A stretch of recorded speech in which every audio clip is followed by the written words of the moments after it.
membaca berita bahwa pemerintah akan menalangi mega skandal Jiwasraya 20 triliun pakai APBN, maka saya komentar, wah seru ini bernegaranya. Selamat, baru tahu korupsi pejabat, korupsi di BUMN, kolusi kelompok pendukung dan oligarki ditanggung rakyat. Enak banget jadi pejabat sekarang ya, sirik gue, asli sirik. Dana talangan Jiwasraya mungkin ini solusi buat para nasabah Jiwasraya. Sisi lain, ini membuktikan keras kepalanya banyak pejabat bahwa nanti takut sistemik lah, mengancam ekonomi lah, takut nama baik hilang lah.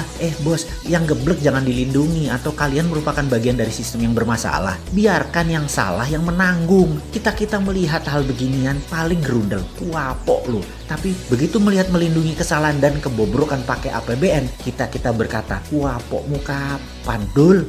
Makanya bernegara jangan berbisnis. Semua itu hanya sarana buat bancaan, bagi-bagi porsi. Lah enak yang dapat, terus yang hilang filenya di kejaksaan. Ya enak juga, wis cocok wis iki. Surga banget deh kesannya para kriminal di negara ini ya. Ini negara para berdebah emangnya. Ya nggak begitulah ngurus negara. Old mind dan old system harus diubah. Itu fundamental berpikir. Cara lama yang sudah puluhan tahun tidak mau diubah. Itu yang membuat kalian punya banyak uang di luar negeri kan ya. Karena itu nggak bakal kalian mau berubah. Lah enak, ngapain berubah? Oke lah, banyak yang sudah diubah saat ini di Indonesia. Kita akui ada pembangunan bagus, iya, tapi belum menunjukkan hasil positif. Kita belum jadi negara pemenang. Kita masih pakai GBHN negara lain. Kita masih kejepit di gambar map buatan orang lain atau negara lain. Kita tidak punya nation interest yang berdaulat. Paling hanya proyek negara dan anggaran yang dibicarakan. Bukan grand plan mau jadi apa negara ini. Di sini terpancing kita selalu untuk membantu dan memberikan kontribusi. Banyak orang yang kepala dingin melihat pendekatan bosman sebagai alternatif. Namun kalau otak pendek dan gak berilmu, bahkan mengirim buzzer menganggap bosman ini anti pemerintah.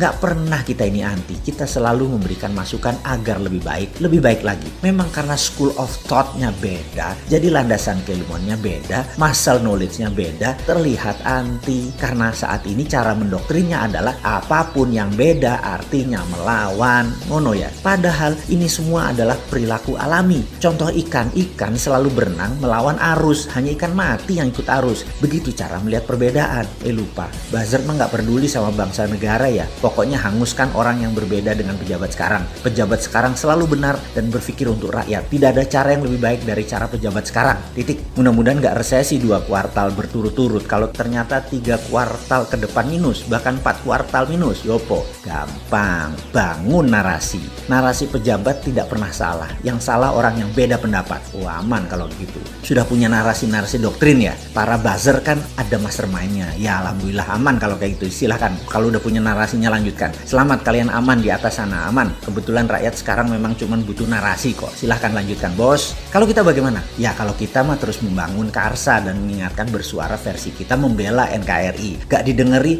syukur. Dipakai alhamdulillah. Ini semua untuk Indonesia menang. Kita kembali mengingatkan sejarah. Sejarah yang mengingatkan bahwa Nusantara ditakdirkan jadi global player sejak lahir. Sekarang sayang kita belum melihat rencana ke depan kita sebagai global player. Masih tarkam, masih antar kampung. Globalnya masih nyender sama superpower. Sayang banget deh. Sekali lagi, sangat disayangkan pengelolaan negara, pejabat negara, dan politikus melihat negara Indonesia tanpa wawasan sejarah, tanpa paham kekuatan geoekonomi, yaitu kekuatan geografi untuk keuntungan ekonomi. Tidak memainkan geopolitik, yaitu kekuatan geografi untuk keunggulan politik bernegara, dan pastinya tidak punya geostrategi. Memanfaatkan kekuatan geografi untuk faktor penekan bernegara. Intinya saat ini bagaimana membagi-bagi APBN doang otaknya, membuat peraturan yang sedikit menguntungkan rakyat. Rakyat hanyalah sapi yang diperes-peres susunya tapi nggak dikawin-kawin. Nikahnya pejabat itu setelah menjadi pejabat bukan dengan rakyat tapi dengan oligarki, dengan kelompoknya dan dengan politikus penguasa Senayan. Ngono ya?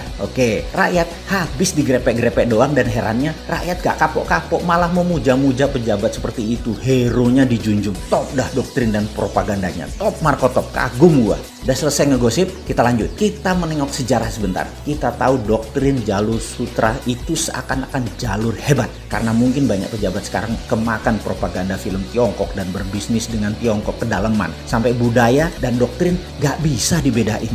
Jalur sutra di abad pertengahan mendadak jalurnya sepi. Kota-kota Eropa Timur dan Asia Barat yang tadinya jalur ekonomi mati hanya kurang dari 50 tahun. 50 tahun dari apa? Dari majunya dunia maritim perkapalan di abad 14 dan 15 sehingga pada perjanjian Zaragoza dunia dibagi oleh dua raja laut, Portugis di sisi timur, Spanyol di sisi barat. Ini kayak kita sekarang Tiongkok Amerika lah kira-kira ya. Spanyol ke Amerika Utara Selatan, Portugis ke India sampai timur jauh yaitu Nusantara. Jalur sutra kalau dengan jalur maritim atau maritim line tersebut beda. Jalur maritim lebih powerful. Jalur sutra musnah tinggal debu sekarang. Jalur maritim yang melewati Indonesia bahkan tidak berubah sejak zaman awal dunia maritim tahun 1511. Awal puncak penjelajahan mencari dunia baru, mencari sumber bahan baku baru. Dulu rempah adalah isi dari jalur maritim yang kemudian hari disebut jalur rempah atau spice road. Adalah jalan menuju kemakmuran. Rempah Nusantara telah membawa bangsa Inggris, Belanda, Portugal ke zaman keemasan mereka. Negara Eropa makmur berkelimpahan karena rempah Nusantara. Jadi sedari awal Nusantara memang ditakdirkan menjadi global player dan menjadi pembawa kemakmuran dunia. Ketika komoditas rempah menjadi industri, kebutuhannya rupanya bisa dipenuhi oleh daerah lain di awal abad 20-an. Maka terjadi pergeseran besar di mana bukan yang di permukaan tanah yang menjadi sasaran sekarang, namun yang berada di dalam tanah, yaitu mineral bumi. Perlu diingatkan, di dalam perdagangan rempah dikatakan wilayah Maluku, wilayah Pulau Run misalnya. Jangan bayangkan kekuatan militer yang berkuasa. Sejak awal bulognya Maluku sudah berdiri, namanya Untatang, yang membagi rata petani dan deal dengan pihak asing. Pedagang Arab, pedagang Tiongkok, sampai Portugis, Inggris adalah Untatang ini. Baru ketika Belanda kemaru, greedy dan tamak, mereka membuang 15.000 penduduk wilayah penghasil pala tersebut, tinggal tersisa 1000-an dan ada banyak pembunuhan terjadi. Ini namanya perampokan atau state sponsor terrorism. Hasilnya diambil habis-habisan sampai jatuh nilai pala tadi, namun Belanda sudah kaya raya. VOC tepatnya kaya raya. Terus bergilir, kemudian masuklah ke komoditi lain yaitu karet, teh, kopi, coklat, kemudian bahan baku tersebut semua akhirnya dikuasai oleh VOC. Apa pelajaran yang bisa ditangkap kali ini? Ingat, pelajaran bukan okupansi militer sejak awal, tetapi okupansi ekonomi. Jadi bagi saya, bullshit bekerja sama dengan Tiongkok dan IMF itu. Itu bullshit besar. Foreign direct investment yang ada di otak pejabat adalah pemahaman anak bangsa yang otaknya sudah terpesona oleh globalis. Ini sebenarnya penjajahan sama seperti VOC di awal masuk selama 200 tahun sampai akhir tahun 1900-an kira-kira. Di saat dunia bergeser jauh di mana rempah bukan lagi primadona tapi sumber di dalam bumi yang jadi primadona seperti minyak, gas, batu bara dan mineral lainnya. Jadi sekedar mengingat, apapun perusahaan asing masuk ke Indonesia menggarap, mengambil, mengelola isi bumi Indonesia, itu penjajahan. Ide ini maka saya tekankan, kalau mandat di tangan generasi muda di tahun 2024, tidak ada perusahaan tambang di Indonesia milik asing. Setidaknya 50% adalah lokal, di mana proses hilirisasi setelah tambang tadi, mineral tadi, hilirisasinya 100% lokal. Cukup sudah dibodohi oleh asing selama 300 tahun diambil rempah dan apapun yang dihasilkan oleh alam Indonesia. Namun begitu bahan baku alam di Indonesia disentuh asing dan didiamkan, artinya dua. Satu, geblek tidak paham nasionalisme. Yang kedua adalah memang kaki tangan asing.